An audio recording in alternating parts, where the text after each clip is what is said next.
ఇంత గొడవలు జరుగుతుంటే ఇప్పటికి కూడా ఈ విషయం గురించి అధిష్టానాలు దృష్టి పెట్టకపోవడం ఏంటని ఇది కూడా నాకు అర్థం కాలేదు. నేను ఓపెన్గా పాలిటిక్స్ చేస్తానండి, ఇదైతే క్లియర్. నేను స్ట్రైట్గా ఏమున్నా సరే మనసులో ఒకలాగా, మైండ్లో ఆలోచన ఒకలాగా, ముందు బిహేవియర్ ఒకలాగా నేను ఉండను.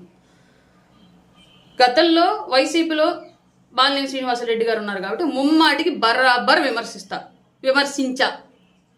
అది కాస్త ఘాటుగా ఉండొచ్చు, తిట్లు పూర్వకంగా ఉండొచ్చు. అందులో చాలా నేను టీడీపీని కూడా విమర్శించాను, లోకేష్ గారిని విమర్శించాను, చంద్రబాబు నాయుడు గారిని విమర్శించాను. ఇంకా ఎవరైనా ఆ పార్టీలో అప్పుడు కళ్యాణ్ గారిని లేదంటే జనసేనని నెగిటివ్గా మాట్లాడుంటే వాళ్ళని కూడా డెఫినెట్గా విమర్శించి వాళ్ళకి నా సోషల్ మీడియా అకౌంట్స్లో అవి అలాగే ఉంటాయి. నేను డిలీట్ కూడా చేయాలో చూసుకోండి కావాలంటే. వన్స్ పవన్ కళ్యాణ్ గారు కూటమి అన్న తర్వాత ఇప్పటి వరకు నాకు ఎంత ఇబ్బంది జరిగినా స్థానికంగా కనీసం నేను కష్టపడ్డా, నాకు కనీసం ప్రయారిటీ ఇవ్వకపోయినా సరే లోకల్గా, ఈ రోజుకి నేను ఒక్క మాట టీడీపీకి యాంటీగా మాట్లాడలా. ఒక్క మాట కూడా. నాకు టీడీపీ కోవర్ట్ అని పార్టీలో ఉన్నటువంటి కొందరు వ్యక్తులు ముద్ర వేసే ప్రయత్నం చేస్తూ నా ముద్ర పడుతున్నప్పటికీ ఇవాళ కూడా నేను యాంటీ టీడీపీ మాట్లాడలా. ఎందుకంటే పవన్ కళ్యాణ్ గారు నాకు ఇంకా ఆయన ఏ కూటమి అయితే అన్నారో ఆ కూటమిని ఆయన బ్రేక్ చేయలేదు. ఆయన బ్రేక్ చేయనంత వరకు నేను బ్రేక్ చేయను. ఏం జరిగినా సరే, నాకు నష్టం జరిగినా లాభం జరిగినా నేనైతే కూటమికి యాంటీ వాయిస్ మాట్లాడను. పవన్ కళ్యాణ్ గారికి వ్యతిరేకంగా ఒక్క స్టాండ్ కూడా నేను చేయను. అందులో భాగంగా నేను ఒక్క మాట కూడా ఇప్పుడెప్పుడు మాట్లాడలేదు. వాసు గారిని గతంలో మాట్లాడాను. వైసీపీ జనసేనలోకి వచ్చిన తర్వాత పవన్ కళ్యాణ్ గారు ఆయనతో కలిసి నడవాల్సింది మీరు అన్నారు కాబట్టి తూచా తప్పకుండా ఫాలో అవుతాను. అలాగని నేను వచ్చి జనార్దన్ గారి మీద లేదంటే టీడీపీ వాళ్ళ మీద చాడీలు చెప్పడం, లేదంటే జనసేనలో ఇంకెవరైనా చాడీలు చెప్పడం, ఇలాంటివి ఎప్పుడు చేయలే. ఇప్పటి వరకు ఎవరి దగ్గర చేయను కూడా. నాకు బేసికల్లీ నా వ్యక్తిత్వం అది కాదు. ఒక వ్యక్తితో మాట్లాడేటప్పుడు వాళ్ళ గురించో నా గురించో మా పని గురించి మాట్లాడదు. థర్డ్ పర్సన్ గురించి అసలు డిస్కషన్ అయితే నాకు ఇష్టం ఉండదు. నా సమయాన్ని ఎవరి గురించో వెచ్చించడం నాకు ఇష్టం ఉండదు. ఇది నా వ్యక్తిత్వం. అయితే ఇప్పుడు నా అకౌంట్లో ఉన్నటువంటి పాత పోస్టులను తీసుకొచ్చి ఒంగోలు టీడీపీ వారు లేదంటే ఒంగోలు టీడీపీకి అనుకూలమైనటువంటి సోషల్ మీడియా టీడీపీ వారు పోస్టులు క్రియేట్ చేసి కొన్ని పాత తీసుకొని నా గురించి నెగిటివ్గా తిప్పుతున్నారు. వాసు గారిని నెగిటివ్ చేయాలనే ఉద్దేశంతో మధ్యలో నన్ను కూడా పావుగా వాడుతూ తిప్పుతూ ఉన్నారు. నేను ఒకటి అడుగుతానండి క్లియర్గా, బాధపడద్దు, ఇది కొంచెం ఘాటుగానే అడిగేదాన్ని బేసిక్గా. బట్ నేను సమయాన్ని ఉపయోగించుకుని నోరు జరిగేటువంటి ఉద్దేశం నాకు ఎప్పుడు ఉండదు కాబట్టి పొలైట్గా అడుగుతున్నా. ఎంతమంది వైసీపీ వాళ్ళు బిఫోర్ ఎలక్షన్ టీడీపీలోకి వచ్చి టికెట్లు తీసుకుని వాళ్ళ మంత్రులుగాను ఎమ్మెల్యేలుగాను ఉన్నారు. వాళ్ళకి మీరు ఎట్లా టికెట్లు ఇచ్చారు? అప్పుడు వాళ్ళు వైసీపీలో ఉన్నప్పుడు మీ టీడీపీకి క్యాడర్ అక్కడ ఇబ్బంది పడలేదా? జనసేన క్యాడర్ ఇబ్బంది పడలేదా? అఫ్ కోర్స్ దీనికి మీరు మళ్ళీ వాళ్ళు మా పార్టీ గుర్తు మీద గెలిచారు అని చెప్పేసి ఏమన్నా సమర్థించుకుంటారేమో. పార్టీ గుర్తు మీద గెలిచారు, తీసేయండి, వాళ్ళకి మంత్రులు కూడా ఇచ్చారు, అయిపోయింది. బిఫోర్ ఎలక్షన్ తర్వాత కూడా ఎంతమంది మీకు టీడీపీలోకి రాలేదు వైసీపీ వాళ్ళు? కరి పద్మశ్రీ కానివ్వండి, కళ్యాణ్ కానివ్వండి, ఎమ్మెల్సీలు ముగ్గురు ఏమి వచ్చారు. మోపిదేవి వెంకటరమణ గారు వచ్చినట్టున్నారు, బీసీ ఆయన కృష్ణయ్య గారు వచ్చినట్టున్నారు. వీళ్ళందరికీ మీరు ప్రయారిటీ ఇవ్వలేదా? ఇవన్నీ కూడా పవన్ కళ్యాణ్ గారిని అడిగి తీసుకున్నారా? మీకు పవన్ కళ్యాణ్ గారి పార్టీలోకి తీసుకోవాలనుకున్నప్పుడు మీకు చెప్పి తీసుకోవడానికో లేదంటే మీ వ్యక్తిగత అభిప్రాయాలతో ఆయన పార్టీని బిల్డ్ చేసుకోవడానికో మీరు మాట్లాడడానికి కనీసం మీకన్నా అర్థమవుతుంది ఏం మాట్లాడుతున్నారు ఏంటి అనేది. అలాగే అడుగుతాను. ఒకప్పుడు సీనియర్ ఎన్టీఆర్ గారు మీకు నచ్చలేదు, దానికి చాలా సంఘటనలు ఉన్నాయి. బట్ నేను వాళ్ళ నా నోటితో నేను చెప్పను. ఎందుకంటే నేను చాలా గౌరవిస్తాను కూటమి కానీ టీడీపీ కానీ. నేను కష్టపడ్డాను మీకోసం, నేను పనిచేస్తున్నాను. భవిష్యత్తులో కూడా మీరు నేను కలిసి పనిచేయాలి కాబట్టి నేను నోరు జారను. ఏది కూడా ఏ టైం ఎలా ఉంటుందో తెలియదు రాజకీయాలు అన్నాక. కాబట్టి నా పరిధిలో నేను మాట్లాడతాను కాబట్టి ఇప్పుడు కూడా అదే చెప్తున్నా క్లియర్గా. గతంలో నచ్చినటువంటి సీనియర్ ఎన్టీఆర్ గారు ఇవాళ మీరు విగ్రహాలు 100 కోట్లు ఖర్చు పెట్టి 1000 కోట్లు ఖర్చు పెట్టి విగ్రహాలు పెట్టే స్థాయికి ఎట్లా నచ్చాడు అంటే అక్కడ ఏంటి మీకు సపోర్ట్ అయింది? సిచ్యువేషన్. అప్పుడు సిచ్యువేషన్ వ్యతిరేకంగా ఉంది కాబట్టి వ్యతిరేకించారు. తర్వాత సిచ్యువేషన్ పాజిటివ్గా ఉంది కూడా పాజిటివ్గా ప్రేమిస్తున్నారు విగ్రహాలు పెట్టేలాగా. మరి ఇదే విషయం బాలినేని శ్రీనివాసరెడ్డి గారిలోనో లేదంటే జనసేనకో లేదంటే పవన్ కళ్యాణ్ గారికో లేదంటే మాకు వర్తించదా? ఒకళ్ళు చేస్తే సంసారం, ఇంకొకళ్ళు చేస్తే ఇంకొకటి ఏంటి? ఇది మీకు అంటానికన్నా కనీసం అనిపించట్లేదా? రేపు స్థానిక సంస్థల ఎలక్షన్స్ వస్తున్నాయి, మనం ఏ విషయంలో గెలుకున్నాం? రాష్ట్ర వ్యాప్తంగా ఇంతమంది వైసీపీలో జాయిన్ అయితే ఏ నియోజకవర్గంలో లేదు? ఒక ఒంగోలు నియోజకవర్గంలో ఎందుకు వస్తుంది సమస్య? నాకు అర్థం కావట్లేదు అసలు. టీడీపీ వాళ్ళకి ఇబ్బందులు పెట్టారు మమ్మల్ని. అన్ని చోట్ల అదే జరిగింది కదా, రాజకీయ ఇబ్బందులు అన్ని పార్టీలు. ఇప్పుడు మొన్న మా పార్టీ కార్యకర్తను తీసుకెళ్లి అరెస్ట్ చేసి లోపల పెట్టారు. మేము మాట్లాడామా? టీడీపీ పెట్టింది, ఎమ్మెల్యే గారు పెట్టించారు అని నాకు తెలిసింది తర్వాత. నేను మాట్లాడానా? అది రాజకీయంగా జరిగేటువంటి విధానాలు అవన్నీ. మీకు వ్యక్తిగత గొడవలేం లేవు కదా. ఆయనకు జనార్దన్ గారికో లేదంటే వాసు గారికో వ్యక్తిగత గొడవలేం లేవు, అన్ని పొలిటికల్ గొడవలే. పొలిటికల్గా ఉన్నప్పుడు ఉండవా? ఏంది రచ్చ మాకు? రేపు స్థానిక సంస్థల ఎలక్షన్స్ వస్తున్నాయి, ఇప్పుడు క్యాడర్ ఏమో పోటీ చేస్తామంటున్నారు, ఇంతవరకు ఏం డిసైడ్ అవ్వలేదు. రేపు పొద్దున మళ్ళీ ఇప్పటికే నామినేటెడ్ పోస్టులు అన్యాయం జరిగిందని గగ్గోలు పెడుతున్నారు. దానికి సంబంధించి మళ్ళీ ఇప్పుడు స్థానిక సంస్థల ఎలక్షన్స్ కూడా ఏమైనా ఇబ్బంది జరిగితే వీళ్ళు కనీసం సపోర్ట్ చేస్తారా చెయ్యరా? కూటమి పరిస్థితి ఏంది? వీళ్ళు మళ్ళీ కార్తీక దీపంలో పాటలాగా ఆరనీయకమా ఈ దీపం వైసీపీ దీపం అన్నట్టుగా తీసుకెళ్లి వైసీపీ బతికిస్తారేమో గ్రౌండ్ లెవెల్లో ఈ వివాదాల వల్ల అని చెప్పేసి మేము టెన్షన్ పడుతున్నాం. ఎందుకంటే రేపు పొద్దున మళ్ళీ వైసీపీ కనుక వస్తే కర్మకాలి మేము బాధితులం అవుతాం 100%. మిగతా వాళ్ళందరూ హైదరాబాద్, బెంగళూరు, చెన్నై, ఢిల్లీ పోతారు పెద్ద వాళ్ళంతా. మా పరిస్థితి ఏంటి? అసలు రాష్ట్రం పరిస్థితి ఏంటి? ఒక 5 సంవత్సరాలు వస్తే అమరావతి ఆడే పురుగులు పట్టిపోయింది, బూజు పట్టిపోయింది, పోలవరం ప్రాజెక్ట్ ఆగిపోయింది, వైజాగ్ భ్రష్టు పట్టిపోయింది, రాజధాని లేకుండా రాష్ట్రం అంతా గందరగోళం అయిపోయింది, ఉద్యోగాలు రాలేదు.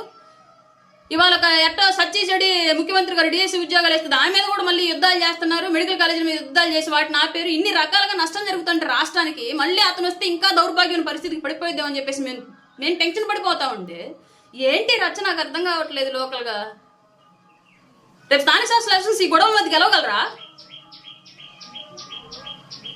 ఒక పార్టీ వ్యక్తిగత నిర్మాణంలో ఇంకొక పార్టీ జోక్యం ఏంటి నాకు అర్థం కాలేదు. అసలు లా అండ్ ఆర్డర్ సిస్టంలో పొలిటికల్ ఇన్ఫ్లుయెన్స్ ఉంది, పొలిటికల్గా ఇన్వాల్వ్ అవుతామని చెప్పేసి మీడియా ముఖంగా చెప్పడం ఏంటి? అసలు అది ప్రజాస్వామ్యాన్ని విచ్ఛిన్నం చేయడం కాదా? విచ్ఛిన్నం చేస్తున్నామని చెప్పి బాహాటంగా చెప్పడం కాదా? అప్పుడు జగన్కి మనకి తేడా ఏంటి? మధ్యలో మళ్ళీ మమ్మల్ని బలిపోసం చేయాలని చూస్తారా? అప్పుడు ఇట్లా మాట్లాడింది బాలినేని శ్రీనివాసరెడ్డిని, ఇప్పుడు ఇట్లా ఇదే క్వశ్చన్ మీరు ఒకసారి ఎన్టీఆర్ గారి విషయంలో అప్లై చేసుకోండి. మొత్తం నన్ను అన్నోళ్ళందరూ అప్లై చేసుకుని నాకు ఆన్సర్ చేయండి.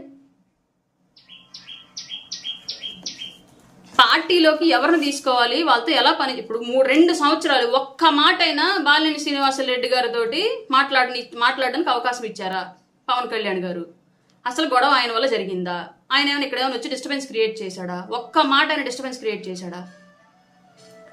మొన్న వాళ్ళ అబ్బాయి పదవి కోసం అర్జీ పెట్టుకునేటప్పుడు ర్యాలీ జరిగితే ఆ పార్టీ ఆఫీస్ ముందుకు వెళ్ళి గంజాయిలు కూడా నేను లైవ్ లో ఉన్నా అక్కడ. పైగా నేను క్లియర్ గా చెప్పా, అట్లీస్ట్ ఆ పార్టీ ఆఫీస్ ముందు ఎవడో హార్న్ కొట్టి సైలెన్సర్ రైజ్ చేయడానికి కూడా వీల్లేదని నేను అక్కడ ఇంటి దగ్గర అందరికీ చెప్పి మరీ బయలుదేరా.